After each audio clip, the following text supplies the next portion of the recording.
ನೇಮಕಾತಿ ಮಾಡೋದು, ಡಿಪ್ಲೊಮಾ ಹೋಲ್ಡರ್ಸ್ಗೆ ಪದವೀಧರರಿಗೆ ಆದ್ಯತೆ ಕೊಡೋದು.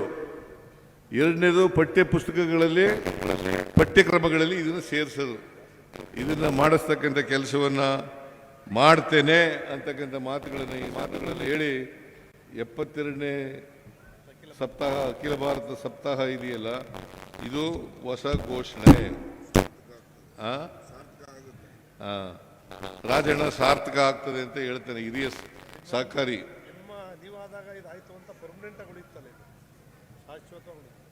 ಅದನ್ನು ಮಾಡಿಕೊಡ್ತೇನೆ ಅಂತಕ್ಕಂಥ ಮಾತುಗಳನ್ನು ಹೇಳಿ ನೀವೆಲ್ಲ ಪಾಪ ಹಸ್ಕೊಂಡು ಕೂತಿದ್ದೀರಿ. ನೀನು ಇರಯ್ಯ,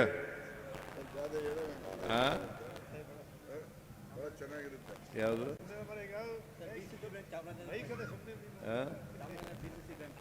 ಏನು ಈಗಲೇ ಹೇಳಕ್ಕಾಗಲ್ಲ, ಅದೆಲ್ಲ ಪಾಲಿಸಿ ಈಗ ಮಾಡೋಕ್ಕಾಗಲ್ಲ. ಏನೇ ಇರಲಿ, ಈ ವರ್ಷದ ಸಹಕಾರ ಸಪ್ತಾಹ 72ನೇ ಅಖಿಲ ಭಾರತ ಸಹಕಾರ ಸಪ್ತಾಹವನ್ನು ಚಾಮರಾಜನಗರದಲ್ಲಿ ಸಮಾರೋಪ ಸಮಾರಂಭ ನಡೆದಿದೆ. ನೀವೆಲ್ಲ ಹೆಚ್ಚಿನ ಸಂಖ್ಯೆಯಲ್ಲಿ ಬಂದಿದ್ದೀರಿ. ನೀವೆಲ್ಲರೂ ಕೂಡ ಹೆಚ್ಚು ಹೆಚ್ಚು ಸಹಕಾರ ಸಂಘಗಳನ್ನು ಸ್ಥಾಪನೆ ಮಾಡಬೇಕು, ಸಹಕಾರಿಗಳಾಗಬೇಕು. ಜೊತೆಗೆ ನಾನು ಮಾಡೋದು ಇನ್ನೊಂದೇನು ಗೊತ್ತಾ, ಪರಿಶಿಷ್ಟ ಜಾತಿ ಪರಿಶಿಷ್ಟ ಪಂಗಡದವರಿಗೆ ಫ್ರೀಯಾಗಿ ಸದಸ್ಯತ್ವ ಮಾಡತಕ್ಕಂಥ ಏನಪ್ಪ ಸೇರೋಣ. ನಾನು ಬಂದಮೇಲೆ ಅದನ್ನು ಕೂಡ ಮಾಡಿದ್ದೀನಿ. ಉಚಿತವಾಗಿ ಸಹಕಾರಿಗಳಾಗಬೇಕು ಅಂತಕ್ಕಂಥದ್ದನ್ನು ಮಾಡಿದ್ದೀನಿ. ಅದರಿಂದ ನೀವೆಲ್ಲ ಸಹಕಾರಿಗಳಾಗಬೇಕು, ಆರ್ಥಿಕ ಅಭಿವೃದ್ಧಿ ಮಾಡಬೇಕು, ರಾಜ್ಯದ ಈ ಕೆಲಸವನ್ನು ನೀವು ಮಾಡಲಿ ಅಂತೇಳಿ ಹಾರೈಸಿ ಈ ವರ್ಷದ 72ನೇ ಸಪ್ತಾಹ ಯಶಸ್ವಿಯಾಗಿದೆ ಅಂತಕ್ಕಂಥ ಮಾತುಗಳನ್ನು ಹೇಳಿ, ಅದಕ್ಕಾಗಿ ಶ್ರಮಿಸಿದಂಥ ಎಲ್ಲ ಸಹಕಾರಿಗಳು, GT ದೇವೇಗೌಡರು, ಇಲಾಖೆಯವರು, ರಾಜಣ್ಣವರು, ಇನ್ಯಾರು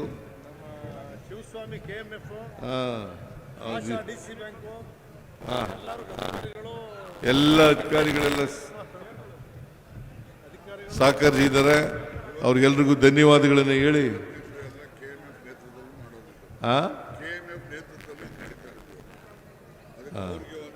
ಅದಕ್ಕೆ ವಿಶೇಷವಾಗಿ KMFನ MD ಶಿವಸ್ವಾಮಿ ಮತ್ತು ಇತರರಿಗೆ ಎಲ್ಲ ಡೈರೆಕ್ಟರ್ಗಳಿಗೆ ಧನ್ಯವಾದಗಳನ್ನು ಹೇಳಿ ನನ್ನ ಮಾತನ್ನು ಮುಗಿಸ್ತೇನೆ.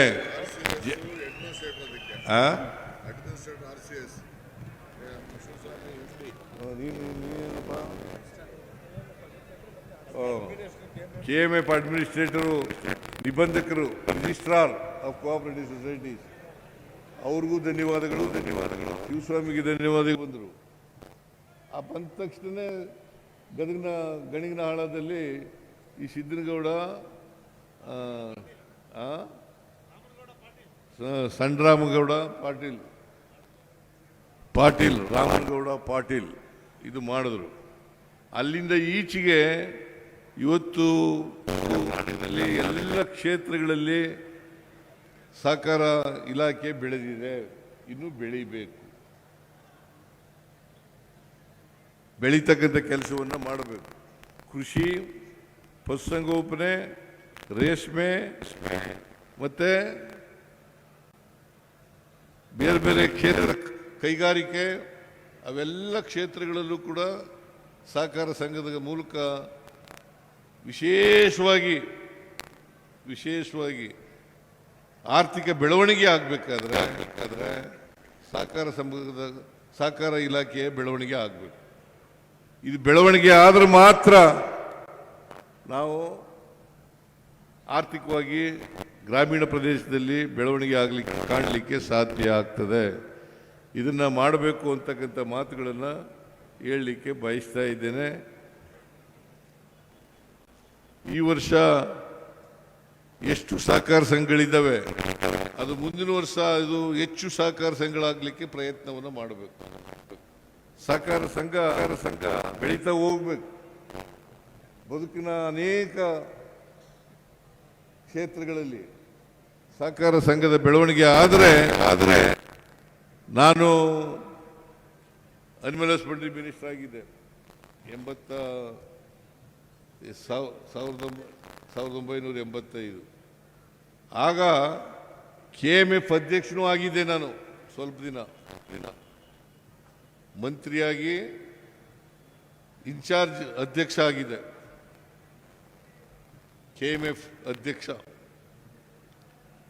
ಸುಮಾರು 1 ವರ್ಷ ಕಾಲ ಇದ್ದೆ ಅನ್ನೋ ಕಾಣಿಸುತ್ತೆ. ಎಷ್ಟಪ್ಪ? 1 ವರ್ಷ ಕಾಲ ಇದ್ದೆ. ಸೊ ಹಾಗಾಗಿ KMF ಬೆಳವಣಿಗೆಯನ್ನು ಮಾಡಲಿಕ್ಕೆ ಅನುಕೂಲ ಆಯಿತು. ನಾನು ಅನಿಮಲ್ ಹಸ್ಬೆಂಡ್ರಿ ಮಿನಿಸ್ಟರ್ ಆಗಿರುವಾಗ, ಈಗ ಎಲ್ಲಿ ವೆಂಕಟೇಶ ಅನಿಮಲ್ ಹಸ್ಬೆಂಡ್ರಿ ಮಿನಿಸ್ಟ್ರು ನಾನಿದ್ದಾಗ ಈ ಡೈರಿಗಳು ಮಿಲ್ಕ್ ಯೂನಿಯನ್ ಅಡಿನಲ್ಲಿ ಇರಲಿಲ್ಲ. ಡೈರಿಗಳು ಮಿಲ್ಕ್ ಯೂನಿಯನ್ ಕೈ ಕೆಳಗಡೆ ಇರಲಿಲ್ಲ. ಮಿಲ್ಕ್ ಯೂನಿಯನ್ಗಳ ಕೈ ಕೆಳಗಡೆ ಮಾಡಿದ್ದು ನಾನು. ಮಿಲ್ಕ್ ಯೂನಿಯನ್ಗಳನ್ನ ರೈತರ ಪ್ರತಿನಿಧಿಗಳ ಯೂನಿಯನ್ಗಳ ಸಂಘಕ್ಕೆ ಡೈರಿಗಳನ್ನು ತಗೊಬಂದು ಅದನ್ನು ಆದೇಶ ಮಾಡಿ ಕೊಡ್ತಕ್ಕಂಥದ್ದು ಕೆಲಸ ಆ ಕಾಲದಲ್ಲಾಯಿತು.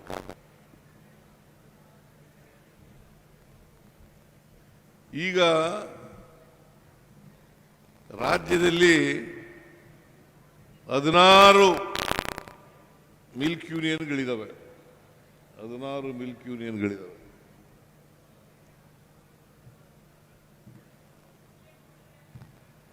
ಸುಮಾರು 1 ಕೋಟಿ ಲೀಟರಷ್ಟು ಹಾಲು ಬರ್ತಾ ಇದೆ. 1 ಕೋಟಿ ಲೀಟರ್ ಹಾಲು. ಬಹುಶಃ ಇಡೀ ದೇಶದಲ್ಲಿ ಗುಜರಾತ್ ಬಿಟ್ಟರೆ ಕರ್ನಾಟಕನೇ ನಂಬರ್ 2. ಕರ್ನಾಟಕ 2ನೇ ಸ್ಥಾನದಲ್ಲಿದ್ದರೆ ಅದಕ್ಕೆ ನಾವು ಎಲ್ಲ ಸಹಕಾರಿಗಳು, ಮಿಲ್ಕ್ ಯೂನಿಯನ್ ಹಿಂದೆ ಅಧ್ಯಕ್ಷರಾಗಿದ್ದವರು, ಈಗ ಅಧ್ಯಕ್ಷರಾಗಿರ್ತಕ್ಕಂಥವ್ರು, ಸದಸ್ಯರಾಗಿರ್ತಕ್ಕಂಥವರು, ಸೊಸೈಟಿಗಳ ಅಧ್ಯಕ್ಷರಾಗಿದ್ದಂಥವ್ರು, ಅವರೆಲ್ಲರೂ ಕೂಡ ಕಾರಣ ಅಂತಕ್ಕಂಥ ಮಾತುಗಳನ್ನು ಹೇಳಲಿಕ್ಕೆ ಬಯಸ್ತಾ ಇದ್ದೇನೆ.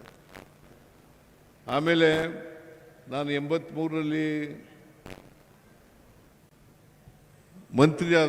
ಮುಖ್ಯಮಂತ್ರಿ ಆದಾಗ ಹಾಲನ್ನು ವಿದ್ಯಾರ್ಥಿಗಳಿಗೆ ಕೊಡಬೇಕು ಅಂತ ತೀರ್ಮಾನ ಮಾಡಿದೆ. ಆ ಕಾಲದಲ್ಲಿ ಹಾಲು ಜಾಸ್ತಿ ಆಗ್ಬಿಟ್ಟಿತ್ತು, ಮಾರಾಟ ಕಡಿಮೆ ಇತ್ತು. ಆಗ ಹಾಲು ಜಾಸ್ತಿ ಆಗಿದೆ, ಏನು ಮಾಡೋದು ಸರ್ ಅಂತ ಮಿಲ್ಕ್ ಯೂನಿಯನ್ KMFನವರು. ನಾನು ಹೇಳಿದೆ ವಿದ್ಯಾರ್ಥಿಗಳಿಗೆ ಹಾಲು ಕೊಡೋಣ ಅಂತ ಹೇಳಿದೆ. ಆಗಲೇ ಕ್ಷೀರಭಾಗ್ಯ ಅಂತ ಜಾರಿಗೆ ಬಂದದ್ದು, ಕ್ಷೀರಭಾಗ್ಯ.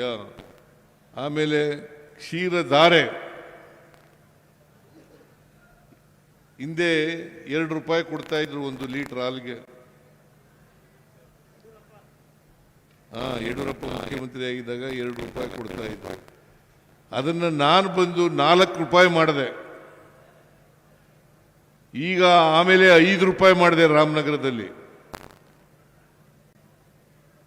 ಈಗ ಪ್ರತಿದಿನ 5 ಕೋಟಿ ರೂಪಾಯಿಗಳನ್ನು ಕ್ಷೀರಧಾರೆ ಅಡಿನಲ್ಲಿ ರೈತರಿಗೆ ಕೊಡ್ತಾ ಇದ್ದೇವೆ. 5 ಕೋಟಿ ರೂಪಾಯಿಗಳು ಒಂದು ದಿನಕ್ಕೆ. 1 ಲೀಟರ್ ಹಾಲಿಗೆ 5 ರೂಪಾಯಿ. ಇದರಿಂದ ಪ್ರತಿದಿನ 5 ಕೋಟಿ ರೂಪಾಯಿಗಳನ್ನು ರೈತರಿಗೆ ಕೊಡ್ತಾ ಇದ್ದೀವಿ.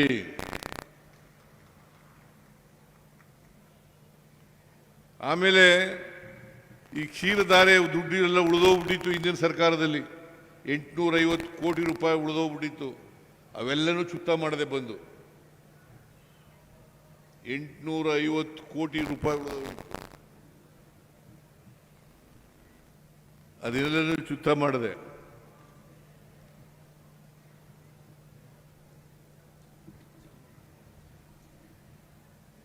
ಆಮೇಲೆ ಚಾಮರಾಜನಗರ ಹಾಲು ಒಕ್ಕೂಟ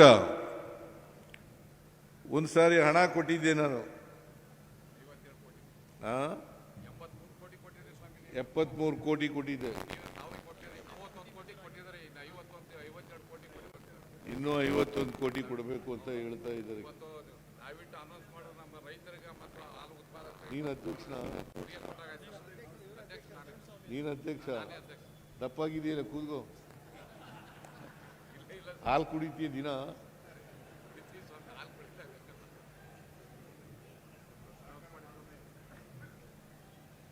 ಅದನ್ನು ಕೂಡ ಕೊಡೋಣ.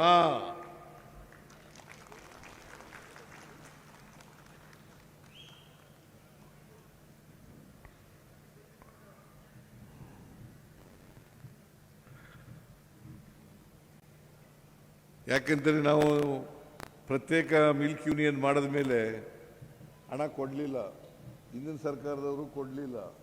ನಾವು ಕೊಡ್ತಕ್ಕಂಥ ಕೆಲಸ ಮಾಡೋಣ ಅಂತಕ್ಕಂಥ ಮಾತುಗಳನ್ನು ಹೇಳಲಿಕ್ಕೆ ಬಯಸ್ತಾ ಇದ್ದೇನೆ. ಆಮೇಲೆ ನಾವು ಬಂದ್ಮೇಲೆ 2 ಸಾರಿ ಹಾಲಿನ ಬೆಲೆ ಹೆಚ್ಚು ಮಾಡಿದ್ದೀವಿ. 2 ಸಾರಿ, 2023ರಲ್ಲಿ ಒಂದು ಸಾರಿ, 25-26 ಒಂದು ಸಾರಿ 3 ರೂಪಾಯಿ ಹೆಚ್ಚು ಮಾಡಿದೆ 1 ಲೀಟರ್ ಹಾಲಿಗೆ, ಇನ್ನೊಂದು ಸಾರಿ 4 ರೂಪಾಯಿ ಹೆಚ್ಚು ಮಾಡಿದೆ.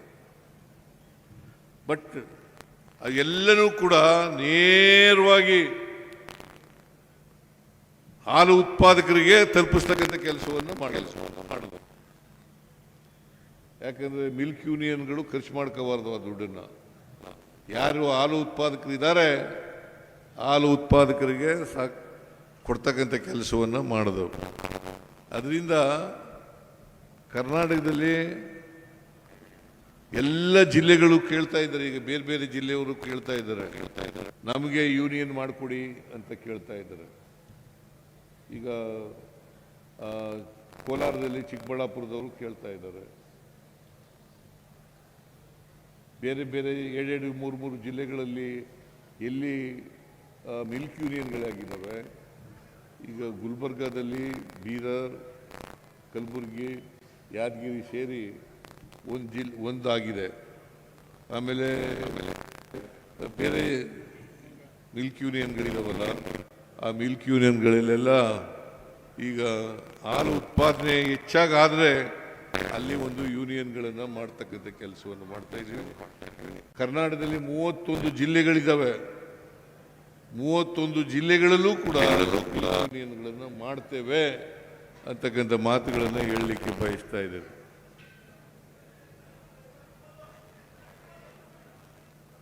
ಮಿಲ್ಕ್ ಯೂನಿಯನ್ಗಳು ಯಾಕಂತಂದ್ರೆ ಆರ್ಥಿಕವಾಗಿ ಬೆಳವಣಿಗೆ ಆಗಲಿಕ್ಕೆ ಇದು ಒಂದು ಉಪಕಸುಬು. ಇಡಿ ನಿಮ್ಮನ್ನು ನೋಡಕ ಜನ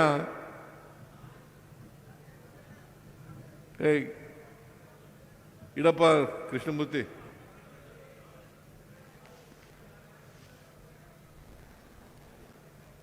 ಎಲ್ಲ ಖಾಲಿ ಆಗೋದು ಮಾಡೋದು. ಹೆಚ್ಚಿನ ವಿಡಿಯೋಗಳಿಗೆ ಪ್ರತಿಧ್ವನಿ ಯೂಟ್ಯೂಬ್ ಚಾನೆಲ್ ಸಬ್ಸ್ಕ್ರೈಬ್ ಮಾಡಿ, ಬೆಲ್ ಐಕಾನ್ ಕ್ಲಿಕ್ ಮಾಡಿ.